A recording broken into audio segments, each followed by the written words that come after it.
Comme les présentations sont en distanciel, on va rester focalisé sur... Et on le fait exprès. Oui, On ne absolument. peut pas discuter sans avoir l'acquisition de faits et de connaissances. Absolument. Arrêtons de discuter sur nos opinions qui n'ont aucun intérêt. Et donc on va passer en fait à la... On n'est pas sur les plateformes de... On va passer à l'intervention de... c'est pas Michel Bergeron, c'est Philippe. Bonjour. Christian a déjà présenté Philippe et je vais lui donner tout de suite la parole. Alors, merci à mon maître de m'avoir présenté, c'est gentil. Je vais partager mon écran, si vous permettez. J'ai simplement dit que je t'aimais, Eh bien, mais tu as le droit de te présenter ta discipline, n'est-ce pas? Et ce que tu fais, et comment tu es un de mes élèves, peut-être. Ça ferait plaisir à tout le monde. Est-ce que j'ai le droit de dire que je vous aime aussi? Tu es vraiment un séducteur. Un séducteur et demi. Oui, je signale qu'on est sur YouTube. Je sais, pas de souci, c'est officiel. C'était très sérieusement, jusqu'à maintenant. Je suis un élève, ou plutôt un disciple de Christian Harvey. Je suis à la fois médecin légiste et anatomopathologiste de formation. J'ai ensuite fait une thèse d'archéoanthropologie à l'école pratique des hautes études, et ensuite, pour clôturer tout ceci, une thèse de bioéthique sous la direction de Christian Hervé. C'était il y a maintenant un certain bout de temps. Je suis donc maître de conférence des universités, praticien hospitalier à Paris-Saclay et l'assistance publique des hôpitaux de Paris, et actuellement en détachement comme directeur du département de la recherche et de l'enseignement, ici au musée du Quai Branly de Jacques Chirac. Je vais vous présenter un travail qui est centré sur l'étude, on va dire une vision anthropologique de ce que c'est que l'intelligence, non pas artificielle, mais comment on prépare l'intelligence artificielle. Alors, j'espère que le PowerPoint passe bien pour vous. Très bien. Merci. Mon terrain de... Comment dire, mon terrain de prédilection, ce sont les anciennes missions anthropologiques et la façon avec laquelle elles nous permettent de rentrer à la fois dans la constitution d'une collection, mais également dans un état d'esprit, une pensée qui est celle de ceux qui, à cette époque-là, étaient chargés de faire cet inventaire du monde. L'exemple que je vais choisir aujourd'hui, c'est celui de l'expédition Dakar-Djibouti, qui s'est déroulée entre 1931 et 1933. Et vous allez voir comment choisir est un art. Le but est d'essayer d'éclairer nos discussions aujourd'hui autour de l'intelligence artificielle sur comment, avant le développement d'un système informatisé, avant le développement de machines complexes, comment on réalise un inventaire, comment on se projette dans un avenir qui est celui d'inventorier l'immense complexité du monde de façon la plus intelligente possible. Alors, voici les membres de l'expédition Dakar-Djibouti, tels qu'ils ont été photographiés au musée du Trocadéro, l'actuel musée de l'Homme. On reconnaît certaines têtes, Léris, Griaule, par exemple, pour ceux qui les connaissent. Voici l'inventaire de ces membres. Donc Griaule, je viens d'en parler, qui est ethnologue. Michel Léris, grand magistral écrivain, mais également ethnologue. Luten, qui est photographe et cinéaste. Larget, qui gère surtout la logistique. André Scheffner, qui est un musicologue. Deborah Lifshitz, femme extraordinaire, qui est linguiste, comme son collègue Jean Mouchet. Ensuite, un peintre, Roux, et puis un naturaliste, Fèvre. Et vous voyez que déjà, dans la composition, on se rend compte que, un petit peu comme pour l'expédition d'Égypte de Bonaparte, 1799, on essaie de couvrir un petit peu tous les champs de l'histoire naturelle, au sens large du terme, se penchant autant sur les hommes que sur la nature, que sur les langues, et on essaie d'inventorier avec tous les moyens possibles et imaginables. La photographie, le film, l'écriture, la transcription, la peinture, le dessin, voilà, tout ce qui est possible, tous les sens, si on peut dire, sont mis en œuvre pour essayer de conserver une trace de quelque chose qui est extrêmement labile, qui est en train de se perdre et dont il faut faire un inventaire. Si je peux dire, c'est un peu un inventaire avant liquidation, c'est un peu ça. Alors, à quoi ressemble cette expédition? Voilà, on a vraiment la confrontation entre deux mondes. Et pour dire les choses de façon très franche, entre un monde colonial et un monde colonisé. On est vraiment en 1931-33, c'est une expédition qui est financée en très grande partie à l'unanimité par les deux chambres, et puis quelques mécènes, des princes d'origine russe par exemple, qui financent au titre d'un mécénat, on va dire, culturel et intellectuel. Voici le trajet qui est mené. C'est un trajet qui est mené d'ouest vers l'est, avec eh bien, un passage qui se fait en grande partie par toutes les colonies occidentales. Pas simplement les colonies françaises, des colonies belges également, et puis les colonies italiennes, jusque des pays qui sont parfois très très peu connus sur le plan ethnologique ou anthropologique. Donc c'est un trajet qui est long et qui va prendre, vous allez voir, quasiment 21 mois.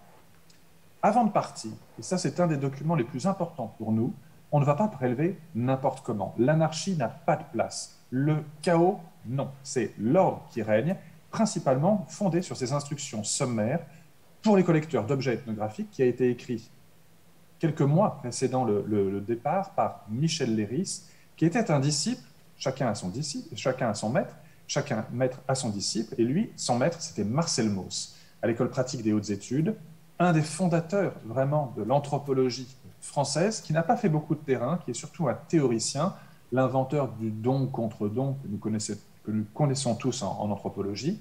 Et ces instructions, il les fait d'abord et avant tout pour les membres de la mission Dakar-Djibouti, il en est lui-même membre, un des co-directeurs, mais également pour tous les administrateurs coloniaux qui sont dans l'Afrique, dans l'Océanie, dans les îles lointaines, le but étant à chaque fois de récolter tout objet usuel ou rituel qui témoigne d'une culture et aussi, c'est ça qui est très intéressant, des différents stades techniques de sa fabrication. On est vraiment dans une étude qui est également technologique.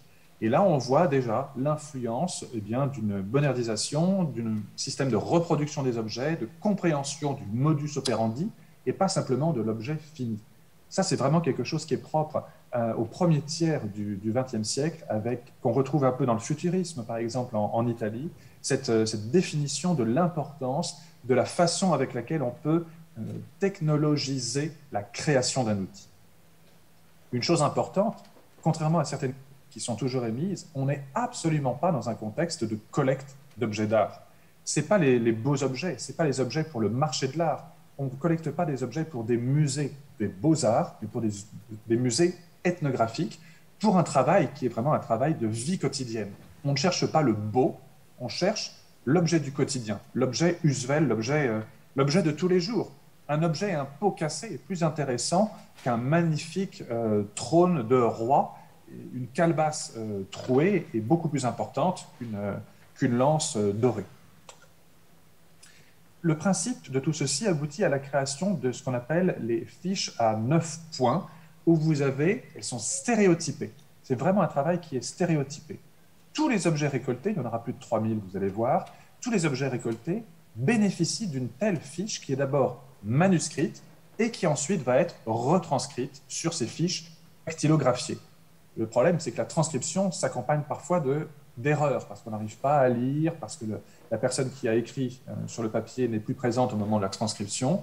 Et comme vous le savez, toute transcription ou toute traduction est une trahison, eh bien, ça peut aboutir à des erreurs, et des erreurs qui traînent encore jusque maintenant dans nos inventaires, d'où l'intérêt de retravailler sans arrêt, en permanence, sur ces conditions de collecte et d'acquisition des données et des objets.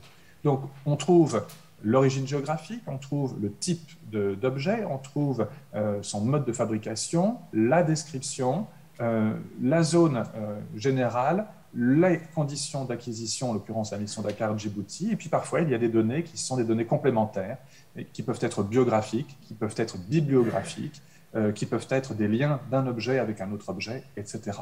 Évidemment, ces descriptions, par leur caractère stéréotypé, permettent une confrontation d'un objet à l'autre, mais également, hypothétiquement, d'une collection à une autre collection.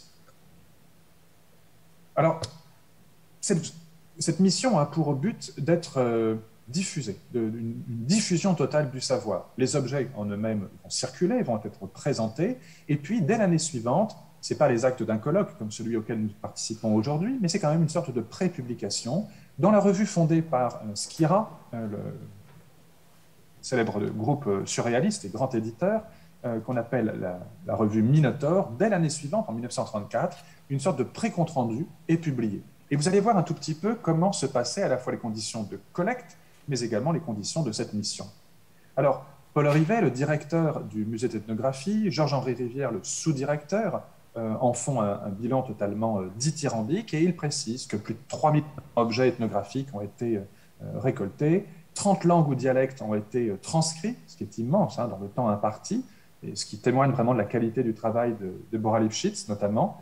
Et les objets, eh bien, vous voyez, l'objet ici, c'est un support à ferment pour préparer la bière de mil. Ce ne sont absolument pas des objets d'art tels qu'on pourrait les attendre dans un musée. Non, ce sont vraiment des objets du quotidien.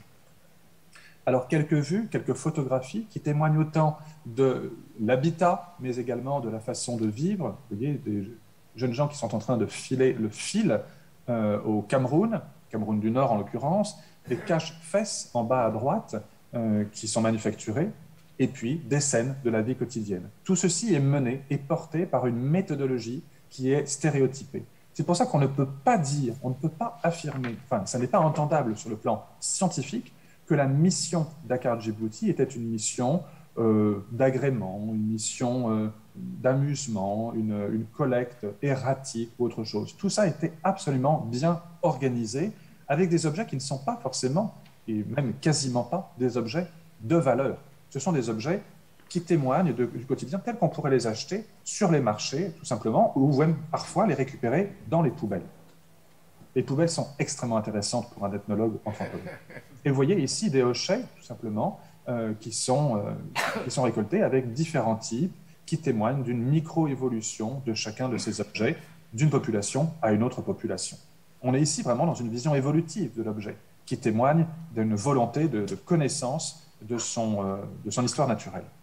Les casques, les masques de danse également au Soudan français, c'est assez amusant de les voir ici, amusant, en tout cas émouvant, parce que on les voit dans les galeries du musée du Quai Branly Jacques Chirac, exposés, et certains d'entre eux sont visibles en photographie, toujours portés par ceux qui les utilisaient dans les années 1930.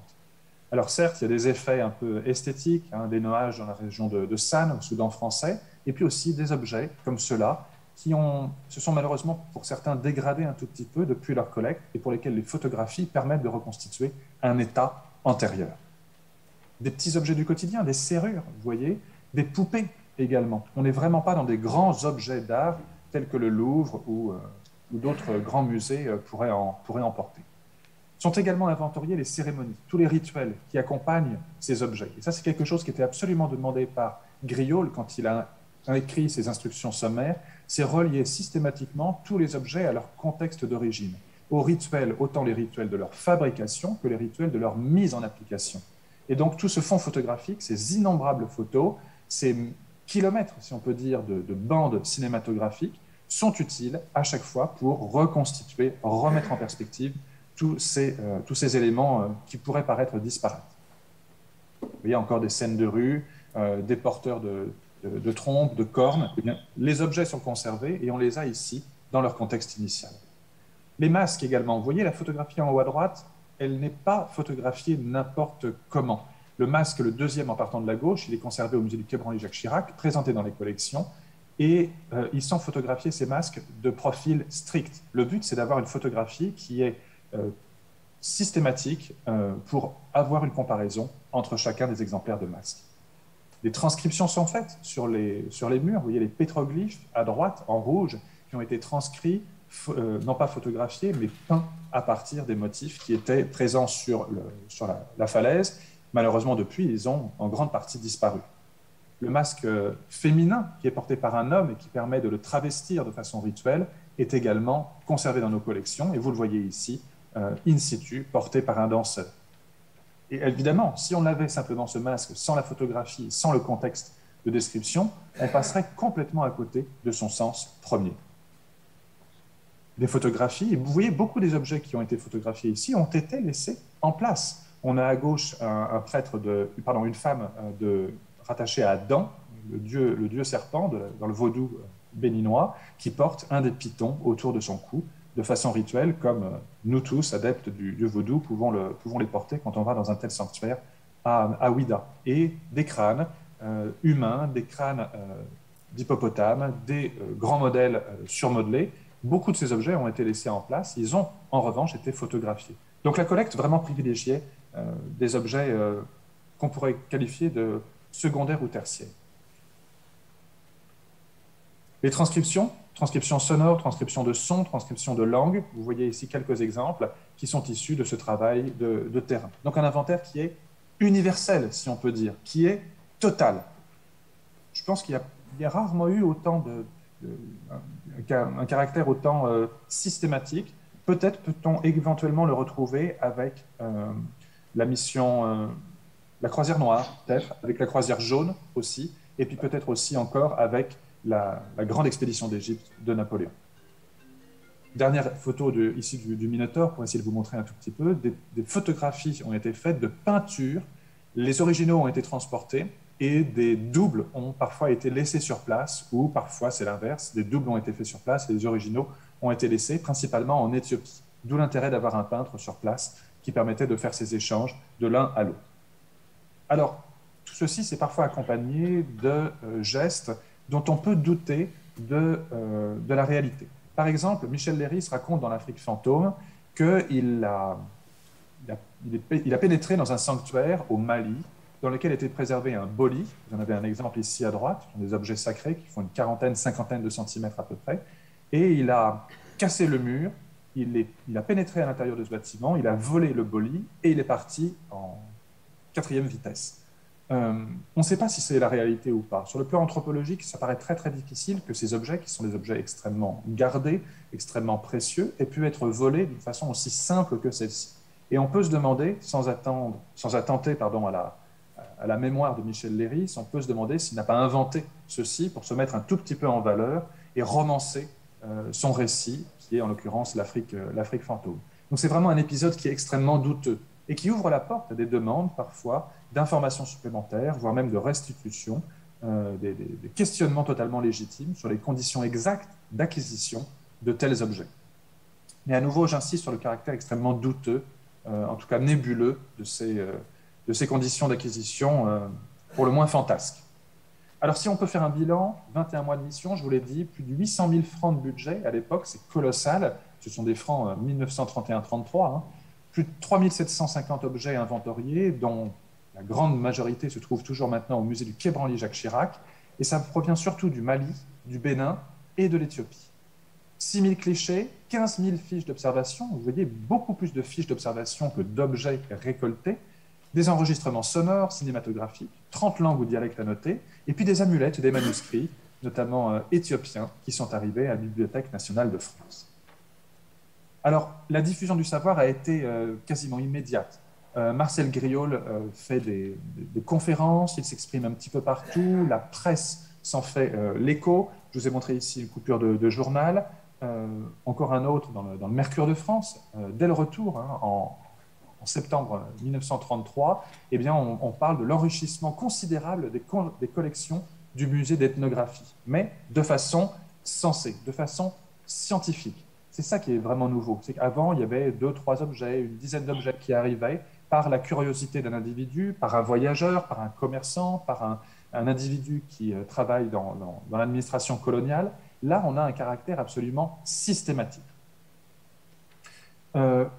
Griaule fait même des conférences, je vous l'ai mis ici pour l'exemple, à la Tour Eiffel, à la station radiophonique de la Tour Eiffel, pour, à la radio, en plus d'un pupitre dans un musée ou dans la presse, eh bien, tous les moyens utilisables sont mis en branle pour diffuser les résultats extraordinaires de cette mission. Il y a même une soirée qui est organisée au Cirque d'hiver où on rappelle tout simplement le mode de financement de cette mission.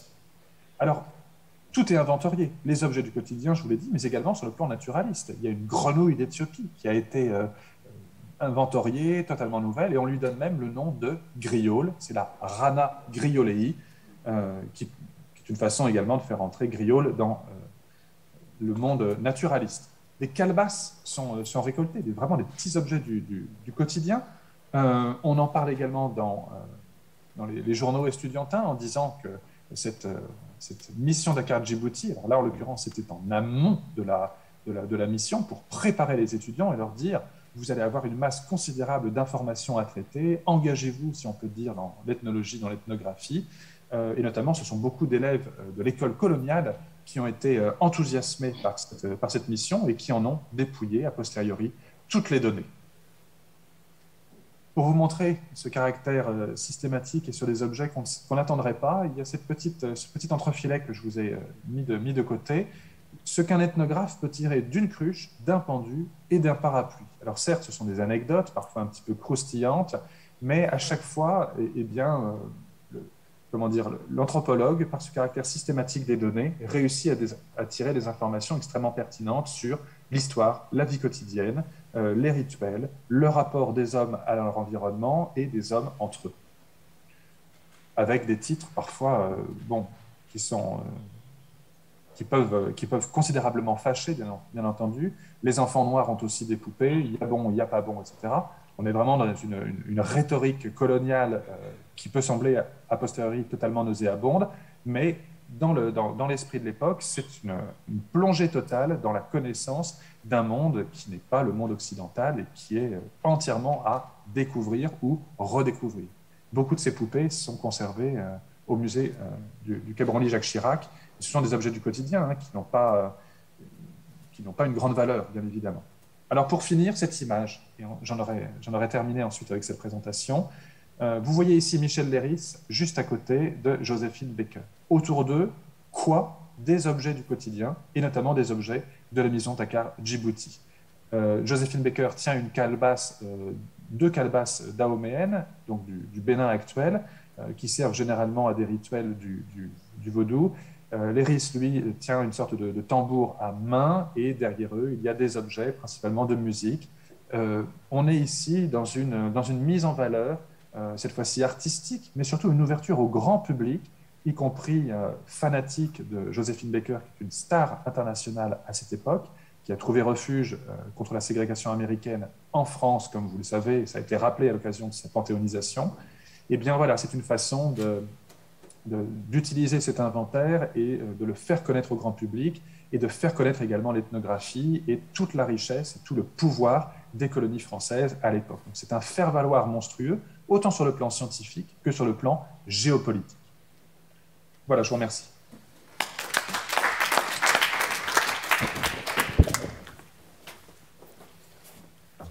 Merci. Et là, on voit l'étroitesse de nos membres du CNU et surtout de son président lorsqu'ils t'ont vu un jour sur les réseaux sociaux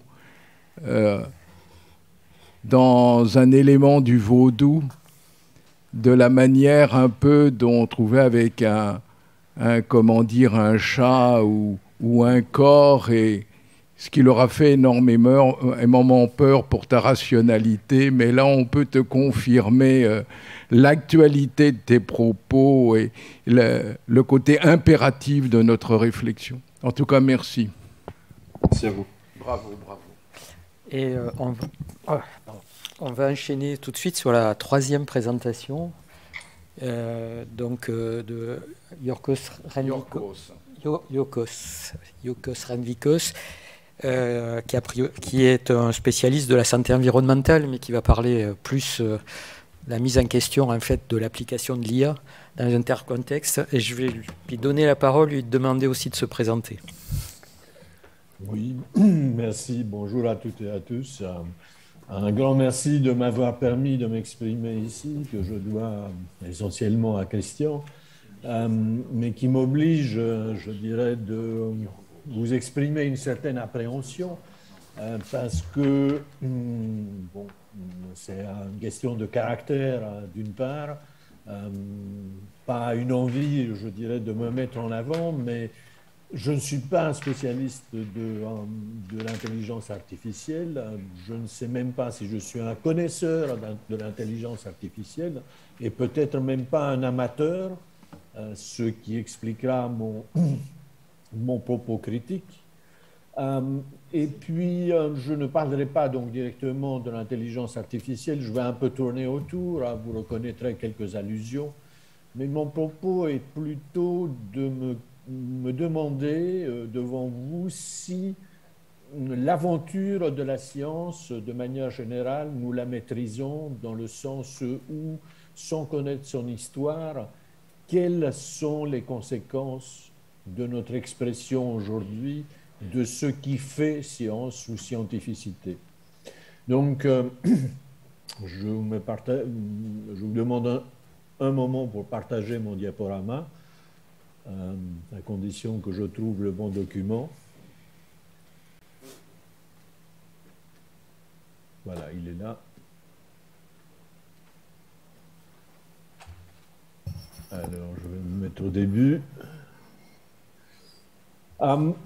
Pour dire justement, je vais questionner un peu le terme même d'intelligence artificielle, mais je dois aussi vous avertir que, en tant que biologiste à l'origine, investi dans la santé environnementale, je n'ai pas nécessairement la légitimité pour parler de philosophie, d'anthropologie ou de sociologie. Pourtant, je vais essayer de le faire modestement, parce que mon parcours m'y a conduit, c'est-à-dire que c'est les questionnements face au terrain qui ont fini par me contraindre à sortir des forteresses disciplinaires et d'aborder les choses autrement.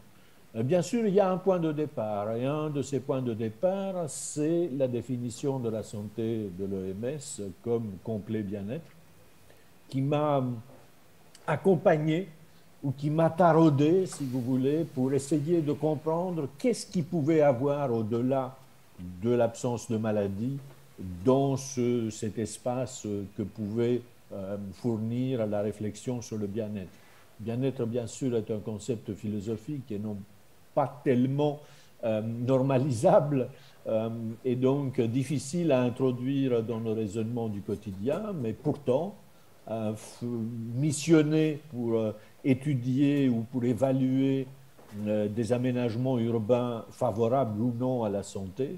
Et en parcourant les quartiers populaires qui étaient un peu notre terrain de prédilection, à un moment donné, il m'a semblé qu'il n'était pas possible de répondre à la question de ces aménagements favorables à la santé comme complet bien-être sans m'adresser à l'expérience de vivre dans ce quartier. Et donc, ceci a été comme un franchissement du miroir, quelque chose vraiment, un renversement complet qui a questionné mes conceptions, mes préjugés, et ainsi de suite. Donc, de ce fait, je n'étais plus confronté dans la posture naturaliste de la santé publique à des corps biologiques, et des humains génériques, statistiques, si vous voulez, mais des vraies personnes avec leur histoire, avec leurs désirs, avec leurs rêves, avec leurs galères aussi.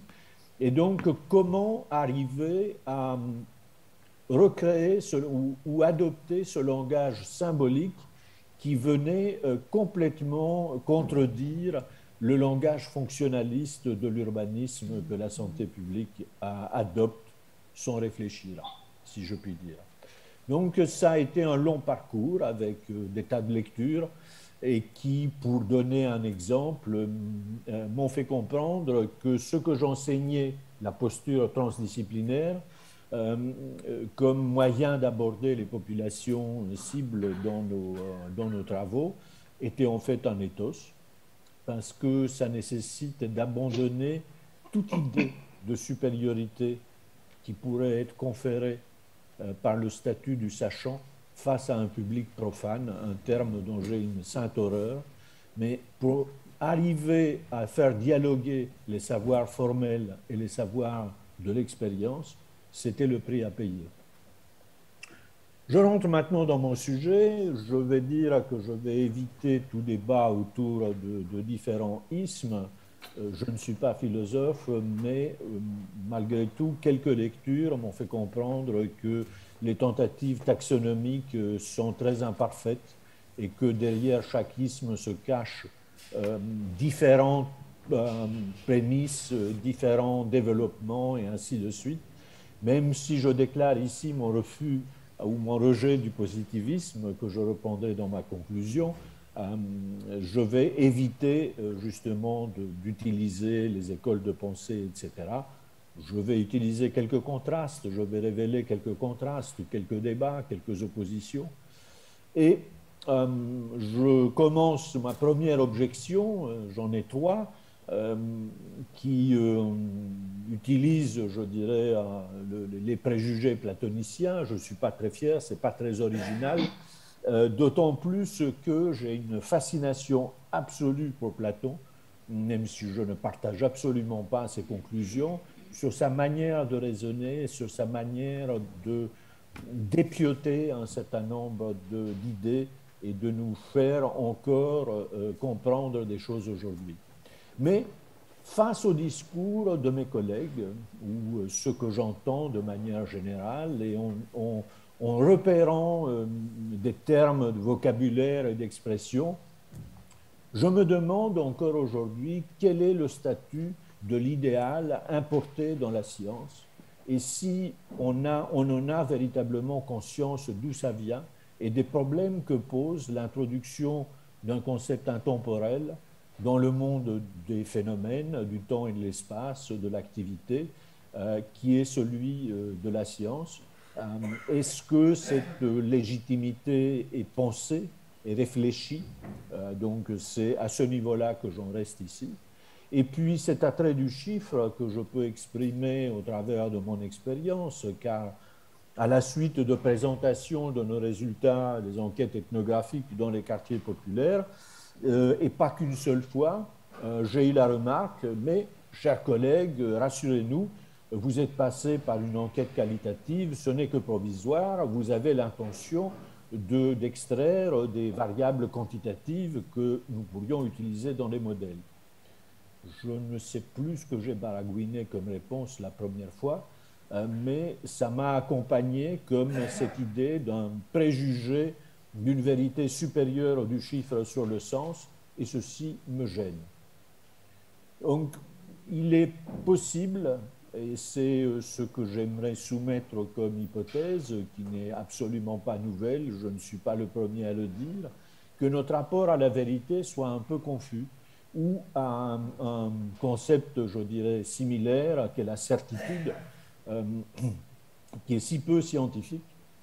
Et donc, je m'appuie sur le philosophe contemporain Bernard Williams pour contraster ce rapport à la vérité et cet attachement à ce qui est vrai, à la vérité, qu'exprime l'adjectif truthful, la fidélité à la vérité, et qui fait reconnaître à Bernard Williams cette tension qu'il appelle d'ordre psychologique entre un attachement à la vérité et une suspicion presque spontanée, instinctive, vis-à-vis de tout discours prétendant à la vérité.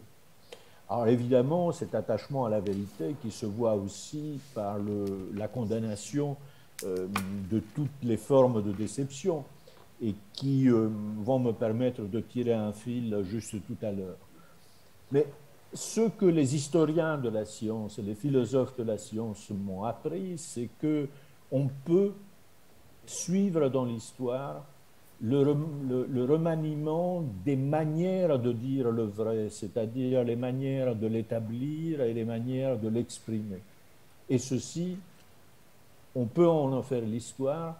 Bernard Williams tente de nous proposer des généalogies fictives, mais je m'appuierai sur l'historien des sciences Ian Hacking, simplement pour faire une remarque. Comment au XVIIe siècle la fusion de la philosophie expérimentale d'une part et de l'idée, c'est Galilée et Francis Bacon pour prendre des exemples, et l'idée de laboratoire inventée par Robert Boyle et exemplifiée par sa pompe à vide ont produit un total renversement de notre manière d'établir les connaissances, puisque jusqu'à alors, on observait les phénomènes, alors qu'à partir, à la fin du XVIIe siècle, les connaissances étaient établies en reproduisant les phénomènes en modèle réduit, quelque chose que nous reconnaissons comme prédominant aujourd'hui. Mais si je parle d'historicité, c'est qu'il n'est pas impossible que ceci change, encore une fois, dans l'avenir. Et je viens maintenant, en fait, que nous sommes confrontés au sein de la science à des vérités concurrentes ou à des débats, je dirais, sur la vérité de nos interprétations, qui sont, comme je l'ai dit, plutôt des discussions autour des manières de dire le vrai, mais qui révèlent sans aucune surprise des conflits épistémiques sous-jacents qui parfois flambent, comme ça a été le cas à la fin des années 90, pendant cet épisode qui porte le nom de Science Wars, les guerres des sciences, et qui montre que parfois ça atteint une certaine violence. Et donc, de ce fait, je dirais, ces tensions ou ces oppositions, ces controverses au sein de la science seraient normales, voire peut-être même fertiles. Et je me permets ici une petite incidente, c'est-à-dire que une fois que ces débats scientifiques diffusent dans l'espace public, repris par les médias, malheureusement, ça devient des bagarres d'opinion. Et donc, on perd complètement le sens des raisons pour lesquelles il y a des désaccords dans la science. Et ceci me semble affecter la confiance qu'on peut faire à la science et qu'on ne fait pas assez attention. Je pense particulièrement à toute...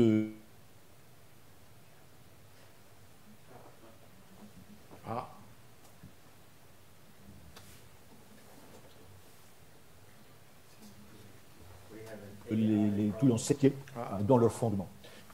Je passe à ce point qui m'a été fourni encore une fois par Bernard Williams, cette tension, ce biais cognitif peut-être, entre l'attachement à la vérité et la suspicion de discours qui prétend à la vérité, parce que j'y ai reconnu un reflet, si vous voulez, de mon ethos de scientifique, c'est-à-dire une exigence de vérité qui commence par soi-même, et un scepticisme bienveillant qui rend possible la poursuite de l'aventure ou de l'enquête scientifique. J'y reviendrai dans ma conclusion. Plutôt donc, ou plutôt en prenant le total contre-pied de toute notion d'idée pure ou d'idéal, je vais me tenter d'esquisser un éloge de la diversité. Et cette diversité, je ne vais pas la chercher dans la nature où il paraîtrait qu'on devrait la trouver, mais plutôt parmi les cultures, dans le sens anthropologique du terme. Et j'y suis arrivé parce que je m'intéressais au grand partage entre nature et culture qui pose des problèmes aujourd'hui. Bruno Latour en a parlé, mais là je parle de Philippe Descola qui m'a appris que ce grand partage entre nature et culture est le propre de la seule culture occidentale européenne, et ce qui permet à l'auteur de se demander si finalement les exotiques, c'est pas nous par rapport à la diversité des autres cultures dans le monde qui ne sont pas passées par là. Et je suis tombé sur le grand sinologue François Julien, auquel je ne rends absolument pas honneur ici parce que je ne prends qu'une toute petite partie de son œuvre au travers d'un de ses livres, mais Traité de l'efficacité me semblait être un bon exemple compte tenu de la place qu'occupe le terme dans notre vocabulaire axiologique de l'action, l'efficacité. Et voilà que François Julien explique déjà dans un avertissement avant même l'introduction de son livre, il nous met en garde sur ce qui va suivre, c'est-à-dire que là où l'efficacité pour nous provient, je dirais, de la tradition des anciens Grecs, l'atteinte des objectifs fixés par avance, dans la tradition chinoise, rien de tel. Il s'agit d'apprécier la situation, la dynamique de la situation, les forces en présence, pour bénéficier de celle-ci, se laisser porter par elle, ce qui est tout de même très très différent et presque difficile à comprendre. Donc, les conséquences, je dirais François Julien, là, on traite dans tous ses livres, sur la manière de s'exprimer des Chinois et toutes sortes d'habitudes qui découlent justement de cette attitude de l'efficacité de l'action. Et pour vous donner un élément, je dirais, de l'étrangeté que ça présente pour nous, voilà une pensée qui ne sépare pas théorie et pratique, je dirais presque, où la séparation théorie et pratique n'a même pas de sens. Bon, comme je suis biologiste, j'ai aussi essayé de me tourner vers les neurosciences modernes pour savoir si elle avait quelque chose à me dire de ce que j'appelle la culture dans le cerveau. Et voilà que des auteurs qui se qualifient de neuroanthropologues m'expliquent que, avec une simple tâche de composition d'une scène, si on fait de l'imagerie fonctionnelle pendant que les sujets font des opérations mentales, les corrélats neuraux, donc la recherche des corrélats neuraux, il est possible de distinguer par les biais attentionnels et la séquence opérée un sujet de culture occidentale d'un autre qui est asiatique de l'Est. Je suis aussi arrivé sur Augustin Berg, un auteur que j'avais déjà rencontré à cause de sa mésologie, sa théorie du milieu. Et là, c'est un peu une réponse ou un pendant ou une poursuite du thème ouvert par Jean-Pierre Clairaut, parce que sa notion du milieu m'intéressait comme élément, je dirais, de base sur lequel on pouvait construire quelque chose qui pourrait être, disons, une variante de One Health, mais ce n'est pas mon propos aujourd'hui. Ce qu'Augustin Berg m'a surtout appris, c'est que voilà une langue, le japonais, qui n'a pas séparé sujet-objet, qui n'a pas posé l'ego des Grecs, qui veut simplement dire je, mais dont le mot a connu une aventure considérable, puisqu'il est même devenu substantif. Et donc, de ce fait, sans la séparation sujet-objet, on a toutes sortes de difficultés pour construire une proposition. Comment peut-on, évidemment, faites attention parce que le sujet en logique n'est pas tout à fait l'équivalent du sujet en grammaire, mais tout de même, je vais essayer de l'expliquer par l'exemple, parce que ça m'a posé un problème de comprendre comment on raisonne dans ces conditions-là. Donc évidemment, il y a eu des réformes linguistiques ou des propositions de réformes linguistiques, mais aucune n'a atteint l'équivalence de la forme sujet-prédicat des propositions qui sont les nôtres depuis Aristote. Et donc, on peut se demander quelle est l'alternative. Et pour la comprendre, il m'a fallu lire 3 fois Augustin Berg parce que ce n'est pas si évident, mais c'est finalement relativement simple. Et pour le comprendre, Augustin Berg introduit la notion de mondanité, c'est-à-dire le fait que chaque situation représente en quelque sorte quelques possibilités, représente un bout de notre monde où certains prédicats deviennent possibles. Et donc, c'est l'identification, encore une fois, comme pour les Chinois, la situation dynamique de tout à l'heure, qui permet d'orienter vers le prédicat, qui peut alors être attribué à un sujet selon une règle de plausibilité. C'est extrêmement étrange pour la pensée d'un occidental que je suis. Et je ne cherche absolument pas à montrer une quelconque supériorité, je cherche à montrer une différence et insister sur cette différence qui devient d'autant plus difficile à comparer, à mettre dans une comparaison, parce qu'en plus de la séparation, enfin de la création du sujet par les pronoms personnels de la langue grecque, nous avons subi une autre modification du fait de l'absolutisation du sujet opérée par Descartes, qui a posé le je, qui est le fondateur d'un moi totalement détaché du monde. Et ça, c'est quelque chose qui nous pose problème aujourd'hui, parce qu'un moi détaché du monde, je ne sais pas ce que ça veut dire, de la même façon qu'un vivant sans milieu, je ne sais pas si ça peut exister. Donc, ça m'amène à ma deuxième objection, à faire la synthèse pour ma deuxième objection. J'ai essayé de conserver l'idée que devant la diversité des manières de décrire, de comprendre et d'interagir avec le monde que représentent toutes ces cultures, peut-on aujourd'hui dire que nous savons précisément ce qu'est le savoir et comment on l'apprend? Ou plutôt qu'il y a une diversité, en tout cas de manières d'apprendre, et ce qui justifierait l'objection que j'appelle péché ethnocentré. Alors je suis parfaitement conscient que vous allez me rétorquer, la science a vocation à être universelle, mais je me demande si on a vraiment conscience de l'histoire même de cette loi universelle qui nous provient de la métaphysique, encore une fois, en nous tournant vers le XVIIe siècle. Mais, un peu pour faire le pendant de ce que Jacques disait à propos des découvertes de la biologie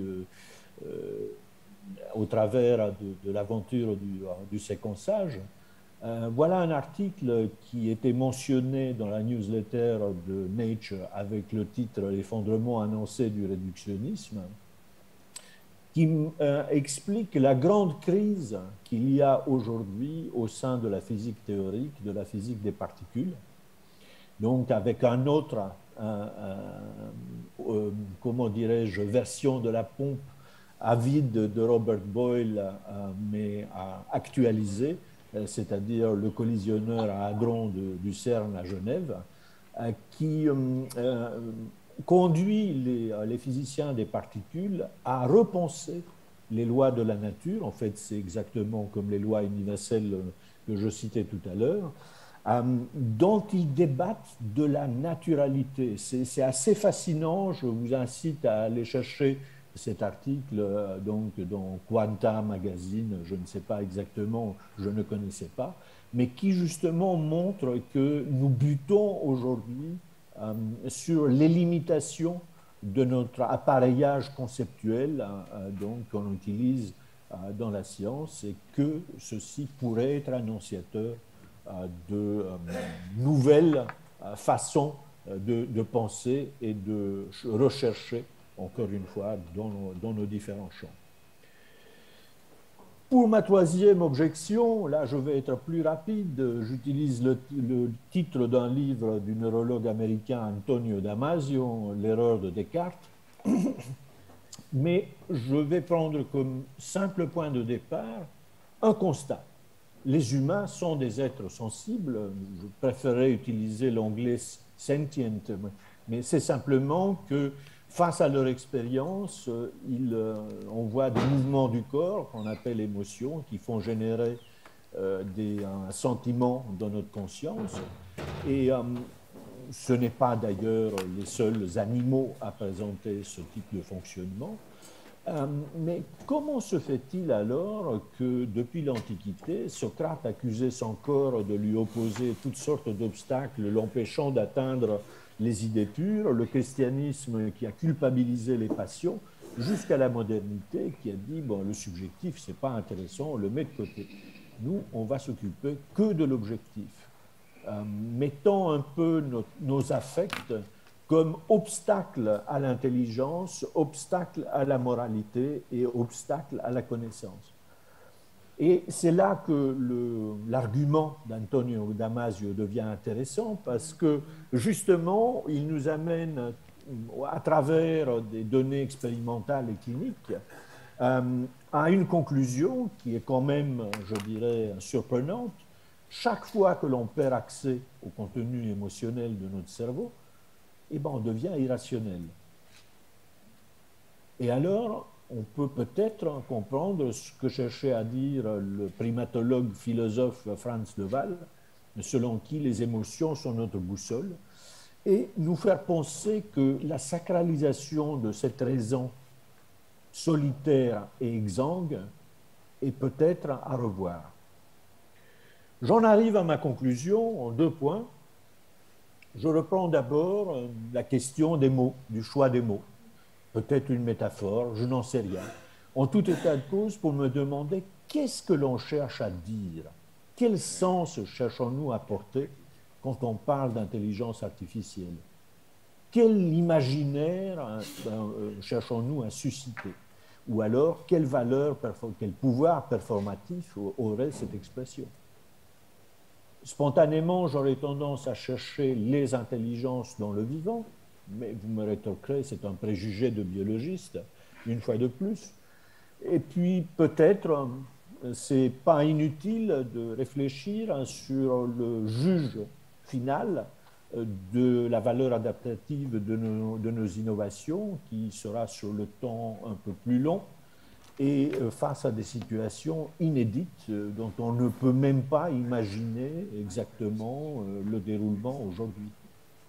Et ma crainte, c'est qu'à force de parler d'intelligence artificielle, finalement, c'est à l'échelle des artifices, c'est au niveau des artifices que l'on va chercher l'intelligence tout court, et ça me gêne.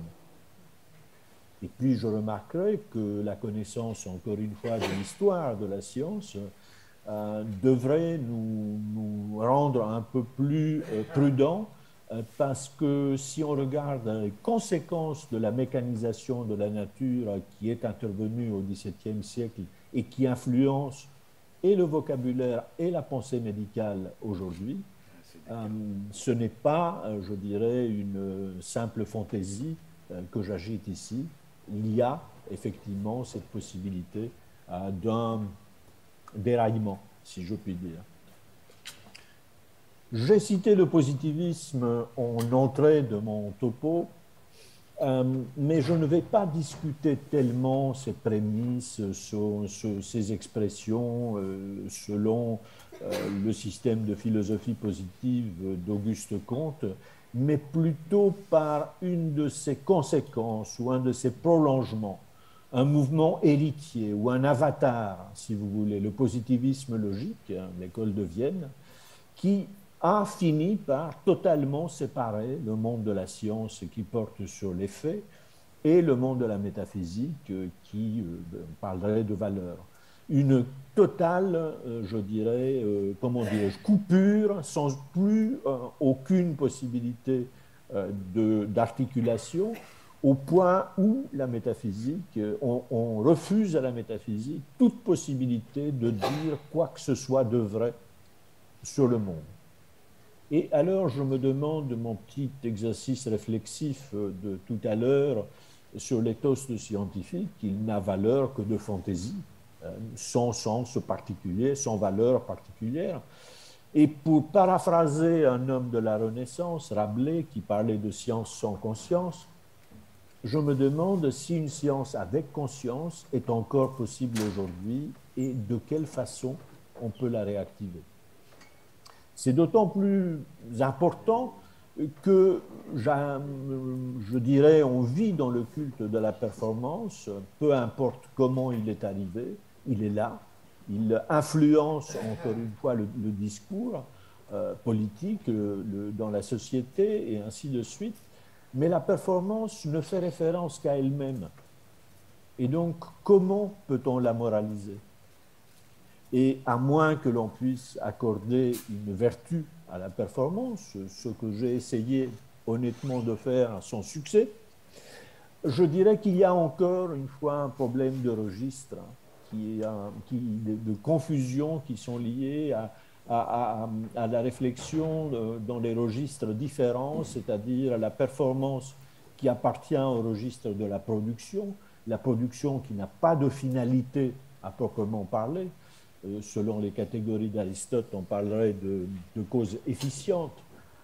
Et donc, il n'y a pas moyen, au sein de la production, de parler, d'y introduire une discussion éthique en discutant de vertu, qui, elles, n'appartiennent que au champ de l'action, mais pas l'action hors sol, pas l'action hypothétique, l'action telle qu'elle se déroule dans la vraie vie, dans le monde, avec son imprévisibilité, enfin des circonstances imprévues, avec des conséquences qui peuvent éventuellement distinguer entre ceux qui sont les agents de l'action et ceux qui sont les patients de l'action, donc toutes sortes de possibles injustices qui en découlent.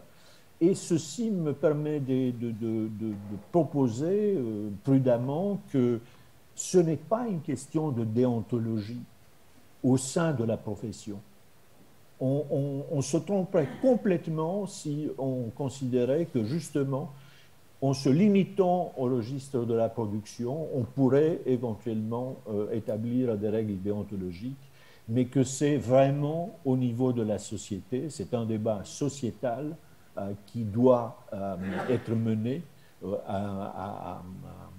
je dirais, le plus inclusif possible pour, si on veut effectivement atteindre un quelconque impact d'une réflexion éthique sur l'évolution technologique. Alors évidemment, vous pourriez peut-être imaginer que je suis un technophobe primaire. Ce n'est pas vraiment le cas, mais je ne peux pas accepter la célébration de la révolution numérique sans demander à ces turiféraires d'assumer, je dirais, toute la cybercriminalité devenue arme géostratégique qui en est, je dirais, la conséquence.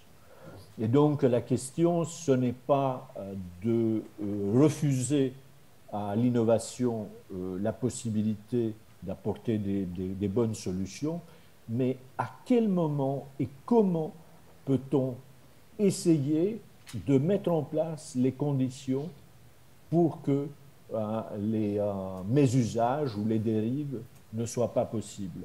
Je l'ai entendu déjà dans la présentation de questions tout à l'heure, il y a des livres dont je n'avais pas connaissance, puisque je vous ai dit que ce n'est pas mon sujet, mais tout de même, l'idée de ce débat, je la ressens avec une certaine urgence que je me suis permis d'exprimer devant vous aujourd'hui, et je vous remercie infiniment pour votre patience.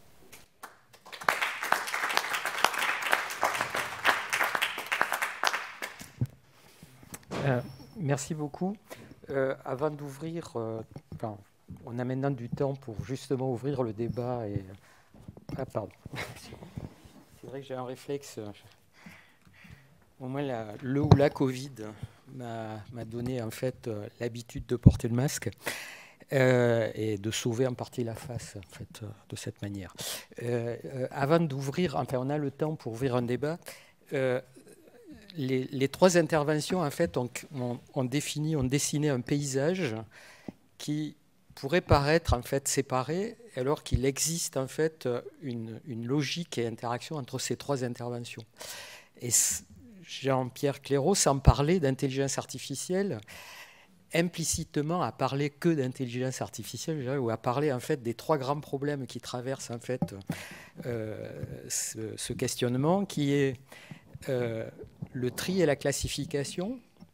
Donc en se basant, enfin, en abordant le fait, est-ce que la santé, c'est lié à l'individu, et est-ce qu'en fait, il faut anthropocentrer sur l'individu, avec toutes les incohérences auxquelles on arrive pour avoir une idée claire, en fait, de ce qu'est la santé globale. Et c'est ce qu'a illustré parfaitement Philippe Charlier, avec ce qu'on retrouve, l'objet, sa description de l'objet qui est une photo, une peinture, etc. Et la fiche, qu'est-ce que dans le domaine de l'IA, on va appeler les métadonnées, et qui sont en fait une information minimale à un moment donné dans une culture donnée associée à un objet. Donc, on est sur comment on décrit les objets, et donc comment on va les classifier et les trier après à partir de cette description, avec le fait qu'on est dans un système réflexif permanent. La manière dont on décrit les objets va impliquer une manière de les classifier et vice-versa.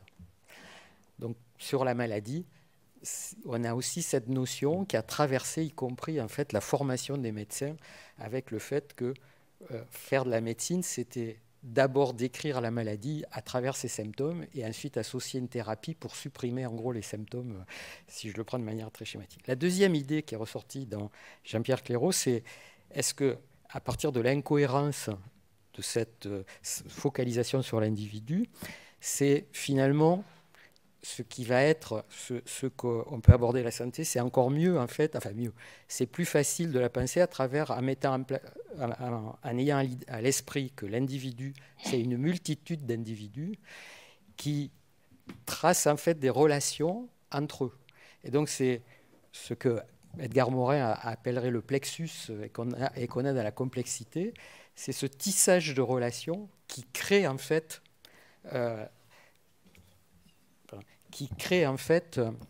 globalement ce qu'on a à regarder, quoi, ce qui va définir la santé, plus qu'au niveau de l'individu. Et la troisième, et donc ça c'est tout le problème en fait du passage de ce qui serait en termes de biologisme matière-énergie à ce qui va être en fait les relations, les échanges informationnels, les émotions, etc.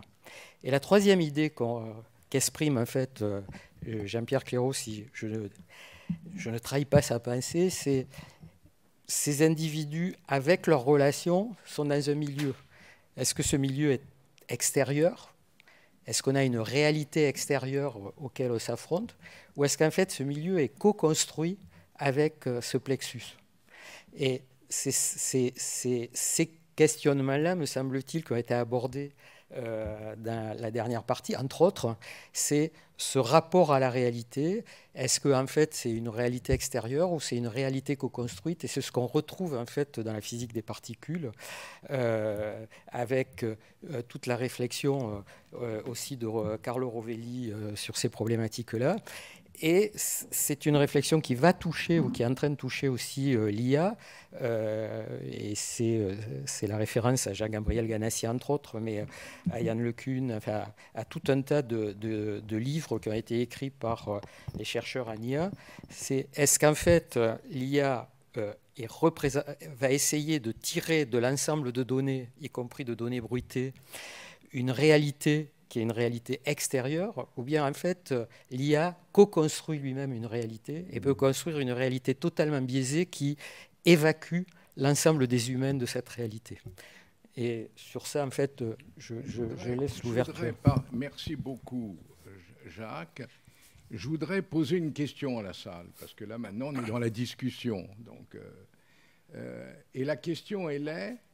Est-ce que vous êtes d'accord avec moi, lorsque j'ai été amené à faire le programme, que les éléments qui sont là sont indispensables pour ensuite parler d'intelligence artificielle? Absolument.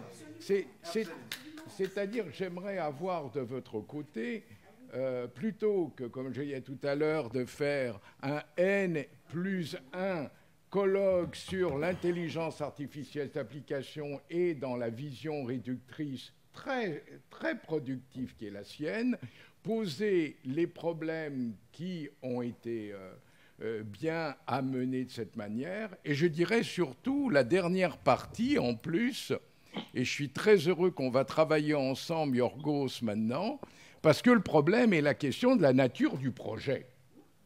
Non seulement c'est comment le réel nous l'appréhendons, comment en effet nous classifions, y compris qu'est-ce que c'est qu'une personne humaine, qu'est-ce que c'est qu'un sujet, et ce qui est le non-sujet, c'est-à-dire, en effet, est-ce que l'on fait cette séparation telle que ça a été là. Et là, je pense réellement que nous avons beaucoup de chance, je tiens vraiment à ce qu'on les remercie, parce que c'est loin d'être simple. Il a fallu, je me permets de le dire, Yorgos, beaucoup intervenir pour qu'il intervienne là, parce qu'il me dit, mais moi, attends, moi je veux bien, mais j'ai une pensée trop complexe. Elle n'est pas complexe, on a compris ce qu'il a dit. Et on en arrive même là à dire que ça aurait été dommage que ceci ne fût point dit. C'est ça le problème de fond, c'est-à-dire nous avons, et je vais prendre un exemple, et je vais passer la parole à la salle, c'est de la même manière où moi j'ai vécu le moment où surtout, les généticiens disaient que l'ADN était une structure absolument... il était hors de question de penser, comment dire, une mobilité, qu'il puisse éventuellement avoir autre chose qui ne soit pas fixe, etc. C'était un concept dur, pour prendre là, et regardez comment l'épigénétique ensuite a permis.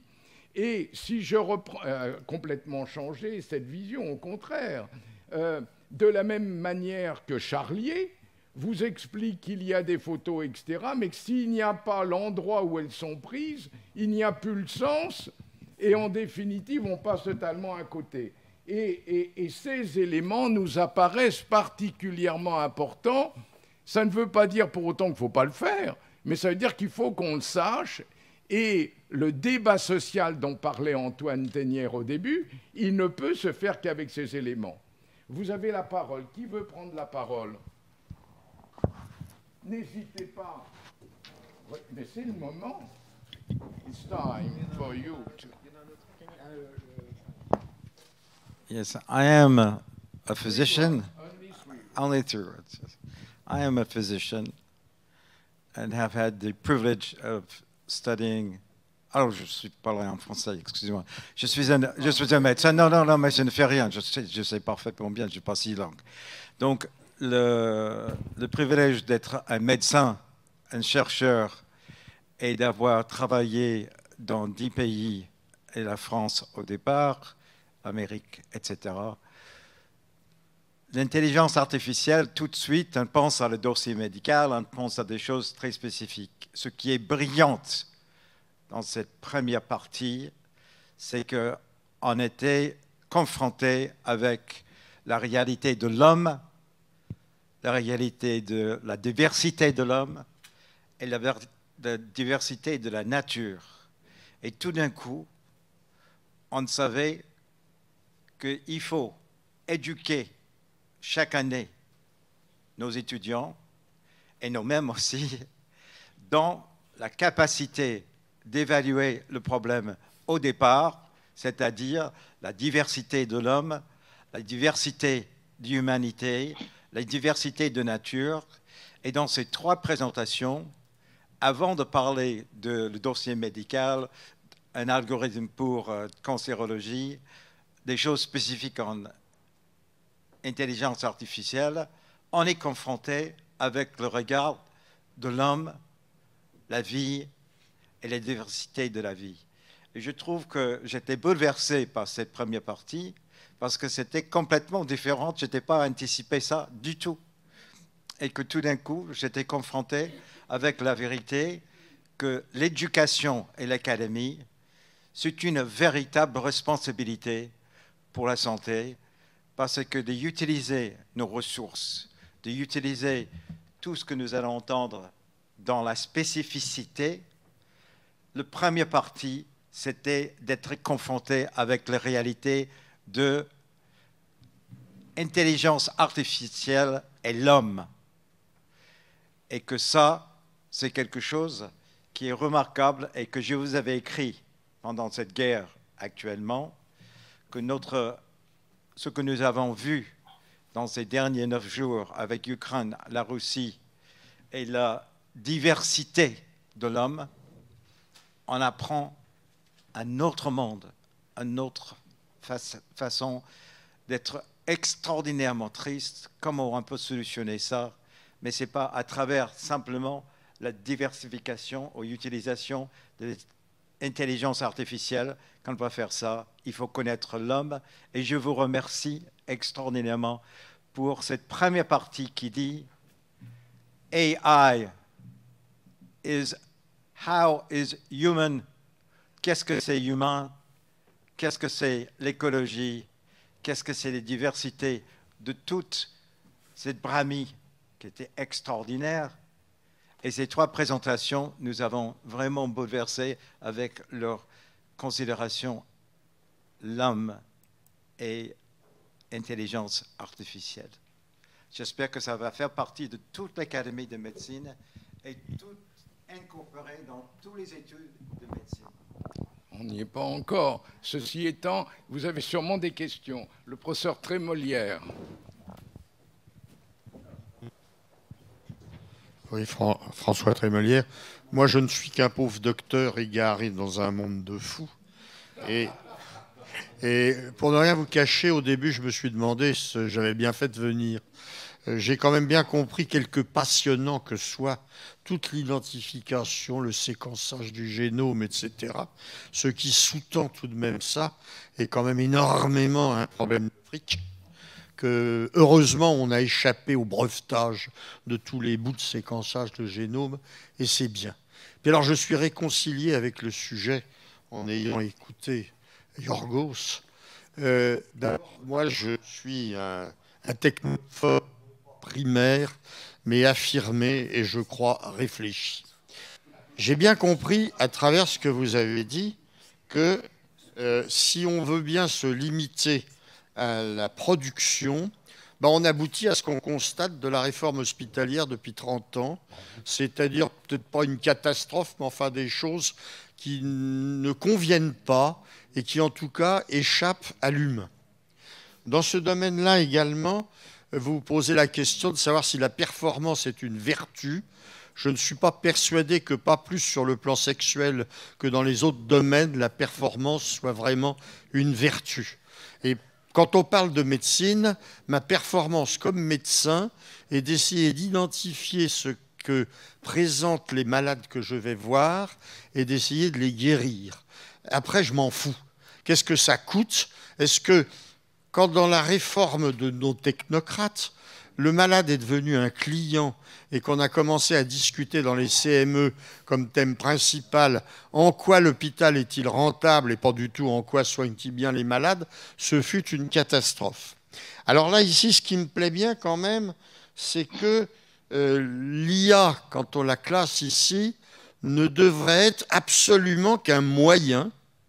Et malheureusement, le mot intelligence qu'on a accolé artificielle plonge les gens dans quelque chose qui est incompréhensible. Et finalement, l'artificiel ici n'est-il qu'un artifice pour faire croire qu'on est intelligent? Je trouve qu'il y a des sacrées questions à se poser là-dessus. Et donc, quand vous posez la question, l'humanité est-elle mise en jeu? Oui, l'humanité est mise en jeu. Le mot humanité a été prononcé à plusieurs reprises pour rappeler que je crois qu'on se fait des remontrances en se disant qu'il faut rappeler l'humanité parce qu'en fait l'humanité est mise à mal. Donc j'ai adoré un certain nombre de vocables que vous avez utilisés et que toute personne qui va aborder une question d'intelligence artificielle, au demeurant pour moi bien mal dénommée, eh bien devrait commencer à faire une petite prière de départ pour se rappeler ces éléments-là. Bravo, bravo. Parce que c'était pas simple de faire ce programme avec Michel. On avait beaucoup d'interrogations en définitive, et à la fin, on se disait, ça peut. Et là, je sens une certaine adhésion, non pas pour être technophobe, bien entendu, le problème n'est pas là, mais pour avoir la réflexion. Et cette réflexion avant, comme si il ne faudrait pas penser avant d'agir, ou du moins projeter, voir quel modèle on va utiliser, quels sont les possibles utilisables, et savoir pourquoi on choisit l'un ou l'autre, et si on se trompe, savoir qu'on peut en choisir un autre qu'on a mis de côté à un moment.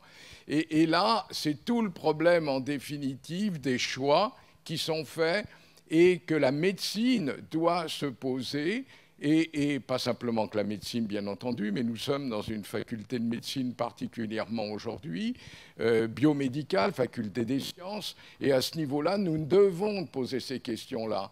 Et les questions d'intégrité sont patentes derrière tout ce qui a été dit également dans ces différents... intégrité intellectuelle, bien entendu, mais intégrité scientifique, bien sûr. Avoir une réflexion sur tous les modèles que nous prenons, y compris les modèles philosophiques, voir des visions métaphysiques que nous avons, des postulats que nous avons. Et c'est là où, justement, qu'un véritable débat est instructif.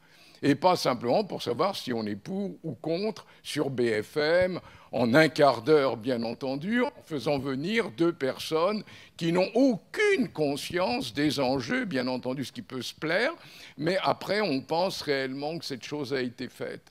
Et je crois que là, bravo l'Université de Paris, je dis ça devant le patron de l'UP10, Claude, et de Jacques, comment on essaye d'avoir développé ces choses-là, qu'on développera dans le département Yorgos, que nous allons faire ensemble à l'université Versailles-Saint-Quentin, justement, sur la notion de qu'est-ce que c'est qu'en fait la santé.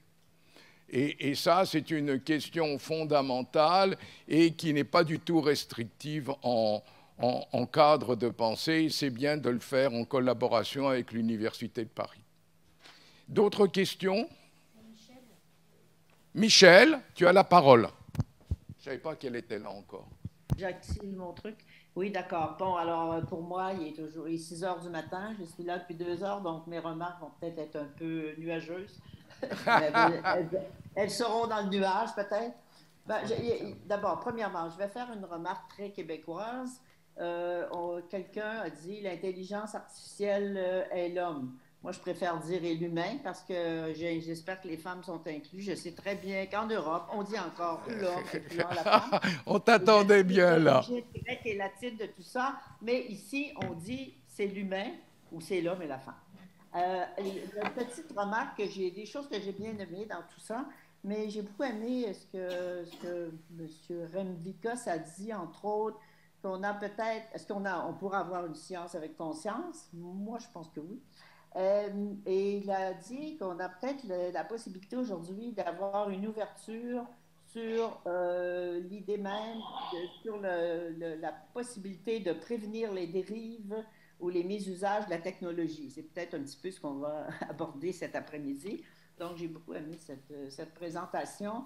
Et aussi, je pense qu'actuellement, parce que moi, je travaille j'ai travaillé avec plusieurs organisations internationales, je trouve qu'au moment de la génétique ou de la nanoscience ou de tout ça, on avait peut-être moins de prégnance ou de conscience de tous les enjeux qui ont été mentionnés ce matin. Et que je crois que maintenant, si on regarde ce que fait l'OMS, l'OCDE, l'UNESCO, la Commission européenne, ils ont tous fait déjà la conférence, la Déclaration de Montréal, ils ont tous fait des textes sur les questions soulevées autour de l'intelligence artificielle. Donc, il y a, si on regarde aussi les objectifs du développement durable, qui sont très larges et qui incluent une approche globale de la gouvernance mondiale, je pense qu'on a quand même une possibilité d'une réflexion qui rejoint les problématiques évoquées ce matin. Je crois qu'il y a maintenant un effort, même du côté du secteur privé, de faire ce qu'on appelle l'ESG, d'examiner les enjeux de gouvernance, les enjeux de société, les enjeux sociaux, d'élargir les plateformes au-delà de seulement de l'éthique clinique. Et moi, quand j'étais sous-ministre de la Santé, je disais toujours, la santé, ce n'est pas que la maladie. Alors, donc, toute cette largeur qu'on essaie de donner dans la problématique de l'intelligence artificielle, je serais assez optimiste sur ce qui pourrait arriver si on est des veilleurs de la pensée. Merci Michel. Yorgos, tu veux intervenir peut-être? Peut-être à dire 2 mots, je me permettrai de corriger quelque chose que tu as dit tout à l'heure. Ça m'étonnerait que j'ai pu dire, parce que je ne suis pas du tout du type Macron, que ma pensée est complexe. Hein. Ma pensée est peut-être marginale, exigeante, mais complexe, je ne suis pas sûr. En tout cas, c'était pas. Je crois que la remarque, ma prudence a été comprise dans ce que j'ai pu exprimer. Il y a toutes sortes de difficultés qu'il faut traiter. J'ai entendu déjà dans les propos de Jacques cet abandon de l'idée qu'il existe un type idéal, c'est-à-dire qu'il existe une séquence du génome qui est représentative de l'humain. Comment peut-on concilier ce fait avec la réalité connue de la biologie que chaque individu qui vient au monde est différent de tous ceux qui les précèdent et de tous ceux qui vont suivre. Et que toutes sortes de mécanismes concourent à créer cette diversité. Et donc de créer constamment l'originalité. Mais on ne peut pas, son modèle dynamique, nous situer sur des trajectoires avec notre vision occidentale qui est celle de capter la dynamique par des moments arrêtés que l'on a étudiés parce qu'on les a arrêtés pour pouvoir étudier des situations, puis on fait un enchaînement donc pour comprendre la dynamique et on loupe le fait que la dynamique elle est inhérente au système, le changement il est inhérent au système. Ce que je veux dire par là, c'est qu'il faut qu'on fasse attention, ce n'est pas un vocabulaire constant et un appareillage, je dirais, conceptuel constant que l'on va opérer un quelconque changement. Et donc la réunion, enfin la santé avec conscience, elle nécessite de nettoyer, je dirais, de décoloniser certains esprits qui ont été colonisés par l'utilitarisme, je dirais, basique qui perfuse, je dirais, dans nos sociétés aujourd'hui. Et ce n'est pas travailler contre le culte de la performance, c'est extrêmement difficile parce elle nous est imposée partout et dans tous les domaines. Et donc, cet appel à repenser notre vocabulaire, à repenser notre manière d'exprimer certaines problématiques, la question de la norme dont parlait Jean-Pierre Clairaut et dont parle Canguilhem, c'est venu avec les statistiques et ça a le succès extraordinaire de l'idée d'Adolphe Quetelet en 1830 d'introduire l'homme statistique qui influence encore une fois la pensée de la santé publique aujourd'hui. Est-ce que cet homme statistique totalement fictif qui ne représente absolument rien a quelque chose à nous dire? L'homme moyen statistique, pour être plus précis, est-ce qu'il a vraiment quelque chose à nous dire aujourd'hui dans les sciences de la vie et dans les sciences de la santé? C'est une question ouverte que je pose. De la même façon que, tout à fait curieusement, les modèles dits environnementaux de la santé qui ont fleuri à la fin des années 50 et des années 60, qui posent la santé comme une adaptation par rapport à l'environnement, mériteraient d'être réexaminés aujourd'hui parce qu'ils ont quelque chose à nous dire dans le contexte actuel et peut-être ils seraient plus fertiles que la création de cette imbécilité que je combats avec toutes mes forces, qu'on appelle environnement avec un grand E, qui est une collection de choses extérieures à nous et qui évidemment n'est pas l'occasion de création d'un quelconque lien, qu'il soit entre humains, entre les humains et les non-humains, ou le substrat de la vie qui est la Terre. Donc voilà, j'arrêterai là. Alors je vais vous poser une question à tous les trois les intervenants qui sont la dernière question. Donc on a vu que au début les outils d'intelligence artificielle se développent sur des secteurs, que ce soit la biotechnologie, que ce soit la récolte de données, etc. Et donc le postulat initial de l'intelligence artificielle, c'est de mimer l'intelligence humaine, mais artificiellement. Et donc on se rend compte que si on s'intéresse qu'à des secteurs, on va réduire l'humain par espèce de sectorisation. Ensuite, à l'inverse, quand on écoute Yorgos Rensikov, il nous dit il faut qu'on pense global, il faut qu'on ait une visée. Mais aujourd'hui, penser cette visée, ça va introduire aussi beaucoup de normes. Et normer l'intelligence artificielle, c'est aussi réduire cette intelligence, réduire l'humain par la norme qui n'anticipe pas l'émergence d'une nouveauté imprévisible et inattendue. Donc, la question, c'est, d'une part, est-ce que on peut implémenter une part de diversité dans les outils d'intelligence artificielle? Ça, c'est plus pour le spécialiste.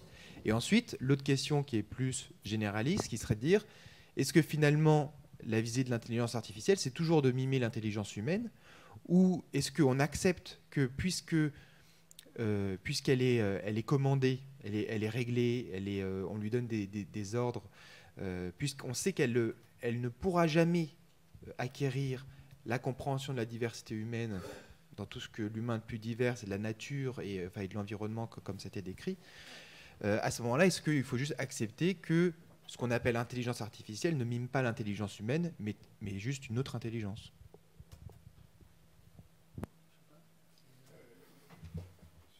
C'est bien qu'on laisse les questions ouvertes, Ouais. si vous voulez mon avis, parce que ce qui a été intéressant jusqu'à maintenant, ce sont des travaux qui ont été présentés qui nous permettent de réfléchir. Je vous propose là, on a 2 heures pour aller manger, ça va être pas mal, on va discuter entre nous et on va se retrouver à 14 heures avec Michel pour la deuxième partie qui est donc l'après-midi. Et ce qui est important dans la méthode qui est la nôtre, c'est de faire un article. Je reviens là-dessus. Et donc, bien entendu, que l'article que vous auriez fait, et même ceux qui sont intervenus, les articles qu'ils ont faits par rapport, je dirais, à ce que les autres ont pu dire, il peut y avoir soit un certain nombre d'objections, il peut y avoir un certain nombre d'éléments qui peuvent être empruntés dans un raisonnement ou des questions qui peuvent être faites particulièrement et qui vont faire que notre livre, notre ouvrage à la fin de l'année sera particulièrement intéressant parce que nous aurons travaillé, je dirais, en fonction de ce que les autres ont dit. C'est important. Et il m'apparaît beaucoup plus important que des réactions là, vives, de savoir qu'est-ce qu'on va répondre à des sujets qu'on n'a pas travaillé avant, mais dont on a simplement une sensibilité. Je pense qu'on serait dans quelque chose qui peut-être serait un peu excessif. Laissons-nous le temps de bien réfléchir. Moi, je vais vous souhaiter à tous un très bon appétit. Nous allons prendre à votre santé, vous tous qui vous trouvez en visio, un verre d'apéritif et en criant « Vive le Québec !» n'est-ce pas, puisqu'on a la chance d'avoir le Québec avec nous. Oui. Et on vous retrouve à 14 heures. Oui, au revoir. Juste pour dire que nous avons eu la création de Andem, NAS, HAS, où j'étais directeur international, et que, non, ici, vous avez montré, et Claude est juste devant nous, donc il sait parfaitement bien, on a travaillé 15 ans ensemble quand j'étais directeur international, et avec le Canada, que cette présentation ce matin, c'était une remarquable évolution vers la farcie. Merci beaucoup. Bon appétit à tous.